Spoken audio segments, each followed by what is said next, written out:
Hey there. Excuse the noise in the background. I have neighbors doing a remodel on their house, but I do get asked about how I put my beds together quite a bit, so I thought I would come out here and do an update and sort of, I guess maybe even an introduction to this area. This is a bed in front of my house here that is a nice pollinator space. Basically has a lot of diversity in it. It has a lot of natives, but it does have non-natives in it too. And on this side over here is lawn. This actually used to be more of a traditional lawn when we bought it. It was grass, but it had a lot of weeds in it, mostly because grass just doesn't do very well here. It's very dry. I'm in Denver. Oh dear, I'm noticing a creature must have lopped that off last night. I'll bet that was a rabbit. So anyways, this bed started out as an area right along the house there, and it had some pretty bad erosion. There was no terracing in it at all. It was just an area that went straight down the hill. So I'm not sure if you can see in there, but there's some bricks. What I ended up doing was moving the dirt so that it's level in that first section. Then I put bricks.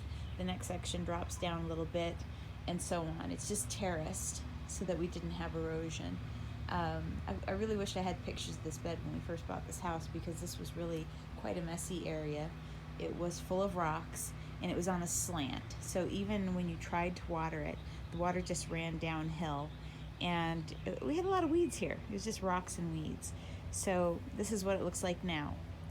After I was finished putting that bed together, this area over here was actually lawn as well, except that it just had contractor's soil in it, and it was very heavy clay soil, like contractor's soil, and no amount of anything was going to really fix it, back to being a lawn. So what I ended up doing was covering a section of this in quite a bit of cardboard.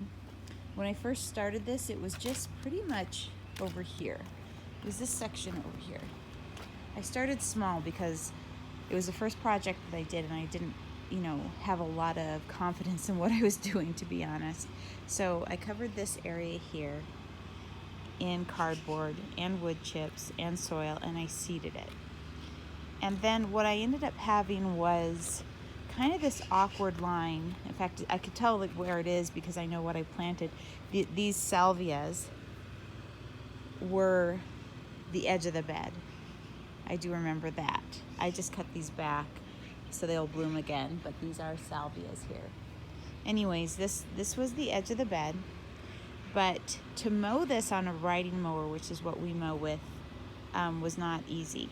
So I decided to bump this out a bit, and I came out with a cardboard again, and I bumped it out, to somewhere actually, I know where it is. I think it's over here. Yeah, because I put bricks here. So originally I had some bricks to kind of distinguish where this bed was.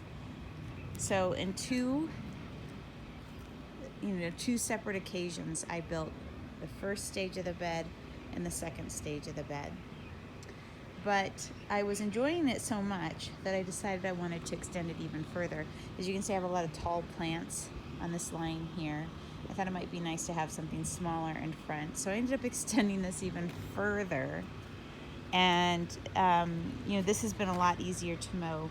The line where the lawn starts is more gradual. So, and I do use a riding lawnmower since I have a big field out back. I usually just buzz through this. But this is much easier to tackle. This is clover, by the way, on this side, which I also did. I overseeded the clover from what was there before, which was scraggly grass and weeds, basically. So anyways, this was done in 3 different sessions, if you will, and 2 of them were the same year. I put the cardboard down, the wood chips, the soil, and I planted all in the same day on that first area. Did the second thing for the second area.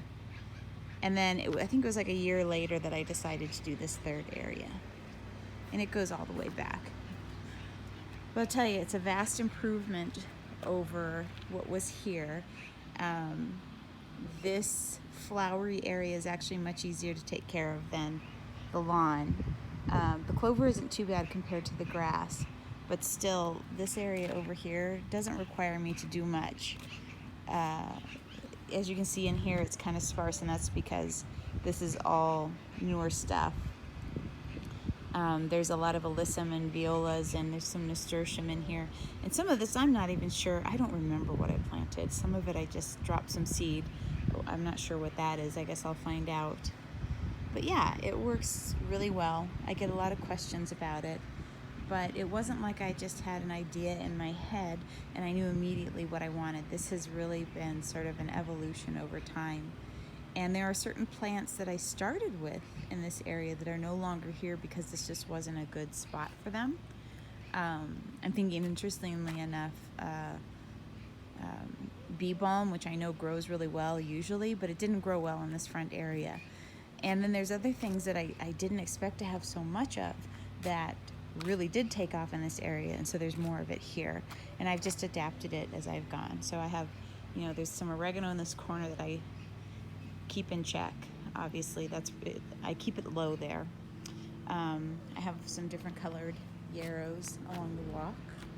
I have some orange butterfly weed. And by the way, I planted all these by seed.